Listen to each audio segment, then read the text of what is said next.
यहाँ पे अपना BSc first year major minor में सेकंड पेपर यूनिट 5, ठीक है, यूनिट 5 स्टार्ट कर रहे थे। तो हमने बता दिया था कि CF आप लोग को कैसे निकाला। अब देखो जो इक्वेशन दी हुई होगी, सबसे पहले तो d/dx के स्थान पे d रखना है, एंड अगर d²/dx² दिया है तो d² रखना है, ठीक है। अभी ये वाली कंडीशन यहाँ पे नहीं लगेगी क्योंकि d/dy कहीं भी आप लोग को नहीं दिखेगा, और अगर दिख जाए तो d/dy = आप लोग d' रख सकते हो, एंड d²/dy² d' रख सकते हो, ठीक है। अब आप लोग देखो स्टेप फर्स्ट में सबसे पहले आप लोग की जब f(d) के रूप में समीकरण बन जाएगा, कैपिटल D के रूप में, तो आप लोग क्या करोगे, f(d) जो RHS होगा उससे PI निकालोगे, और जो अपना f(d) के रूप में जैसे मान के चलो d² + 4d प्लस कुछ बन गया, ठीक है। तो ये f(d) की इक्वेशन होगी, इससे आप लोग क्या निकालोगे, CF। तो CF कैसे निकालना है, जो f(d) में आप लोग क्या रखोगे, d = m रखोगे, क्योंकि अब जो क्वेश्चन है उसमें आप लोग को पूरी 5 यूनिट में CF और PI निकालना है। तो स्टेप फर्स्ट आप लोग का क्या हो गया, f(d) से CF निकालोगे, क्योंकि f(d) रूप में आप लोग का समीकरण बन जाएगा, एंड जो RHS होगा = में उससे आप लोग PI निकालोगे। तो CF से जब d = m रखोगे तो यहाँ पे m की वैल्यू, और जो मतलब इसके जस्ट पहले वाली वीडियो देखिए आप लोग के मतलब आप लोग को सब कुछ समझ में आ जाएगा कि हम यहाँ पे क्या बता रहे हैं, ठीक है। जब आप लोग के यहाँ से m की वैल्यू आ जाएगी तो m की वैल्यू आप लोग के यहाँ पे केस लग जाएंगे। केस फर्स्ट में जब m के मान क्या हो, समान हो, एक जैसे हो, मान के चलो 1 1 2 2 3 3 कुछ भी हो, ठीक है। तो ये CF का इस फॉर्मूला में आप लोग को वैल्यू पुट करनी है m की। इसके बाद केस सेकंड जब m के मान क्या हो, अलग अलग हो, तब आप लोग को CF = C1 e⁻mx + C2 e⁻−mx। यहाँ पे भी m के दोनों मान आप लोग को जो अलग अलग हैं वो रख देने हैं। फिर आते हैं केस थर्ड, जब m के मान क्या हो, जब प्लस माइनस आई साथ में हो, I² देखो एक का अपन पहले पढ़ते थे ना, I² = -1, ये शायद 11th में पढ़ा था।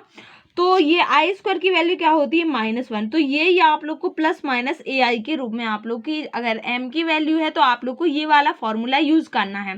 CF = क्या हो जाएगा, C1 sin AX + C2 cos AX। यहाँ पे a की वैल्यू आप लोग की 2i या फिर 3i कुछ भी हो सकता है।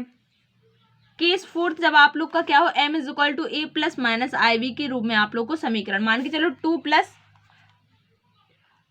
3i या फिर कुछ भी, मतलब यहाँ पे 3 दिया, 2 + i3 दिया गया है। तो यहाँ पे a की वैल्यू क्या होगी 2 एंड b की वैल्यू क्या होगी 3। तो आप लोग को ये वाला फॉर्मूला लगाना है, e⁻az।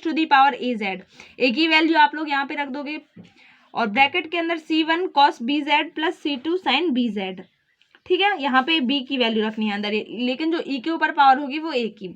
अगर ये कब केस लगाना है, जब आप लोग को a ± IB के रूप में आप लोग को m की वैल्यू आए, ठीक है। ये केस यहाँ तक अपन को देखो, CF में 4 केस लगाने, m के मान अलग अलग हो, समान हो, जब m = ± AI हो, एंड m = जब a ± IB के रूप में आप लोग को वैल्यू दी जाए। तो ये इस प्रकार के 4 केस हो गए। अब आते हैं स्टेप फोर्थ में आप लोग को क्या करना पड़ता है, PI निकालना पड़ता है। तो PI के लिए ये फॉर्मूला होता है, PI = 1/f(d).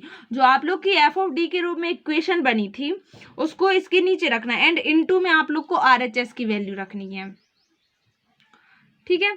और जैसे मान के चलो इसमें दो, अब अपन सेकंड टाइप के जो क्वेश्चन करेंगे उसमें x d/dx होगा और x² d²/d। तो x d/dx के स्थान पे क्या रखोगे, capital D, and x² d²/dx² के स्थान पे क्या रखोगे, d × d-1 रखना है, ठीक है। अब PI की जो वैल्यू, PI के केस देख लेते, PI में किस प्रकार के केस लगने हैं। देखो PI का फॉर्मूला याद रखना है कि PI कैसे निकालना है, 1/FD × RHS।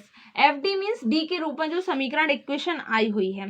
तो RHS अगर क्या हो, e⁻AX के रूप में दिया हुआ हो, a की वैल्यू कुछ भी हो सकती है। तो तब क्या करना है, जब आप लोग की ये इक्वेशन बनेगी यहाँ पे, तो d = a रखना है। मान के चलो d के स्थान पे यहाँ पे d² - 3d या फिर कुछ भी इस प्रकार का इक्वेशन बन रहा है, तो d = क्या रखना है, a रखना है, ठीक है। a की वैल्यू कुछ भी यहाँ पे हो सकती है तो वो रखनी है। अब आते हैं केस सेकंड पर। तो केस सेकंड में क्या करना है, अगर RHS क्या हो, sin AX या cos AX इसमें से कुछ भी है, तब आप लोग को PI की इक्वेशन क्या बनेगी, 1/FD sin AX cos AX कुछ भी हो सकती है, तो sin AX हो या cos AX, तब आप लोग d² की वैल्यू क्या रखोगे, माइनस का a² रखोगे। इतना क्लियर है। अब आते हैं केस थर्ड पर।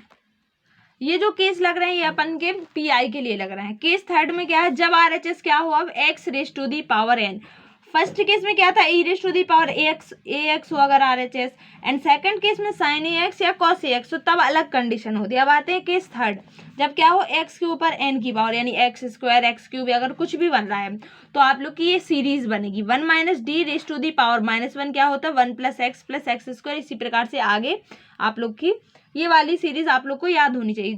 कब लगानी है सीरीज, जब आप लोग के x raise to the power n में वैल्यू बने, यानी RHS बने x raise to the power n में। अब आते हैं केस फोर्थ। केस फोर्थ कब लगाना है, जब RHS क्या हो e raise to the power a x हो इंटू एफ ऑफ एक्स हो, ए की वैल्यू कुछ भी हो सकती है। देन आप लोग को क्या करना है, P I 1/f of D plus a, क्या करना है, देखो ये तो आप लोग का बनेगी इक्वेशन, एफ ऑफ डी नीचे होगा तो डी के स्थान पे क्या रख देना है, डी प्लस ए, जो ये ए की वैल्यू होगी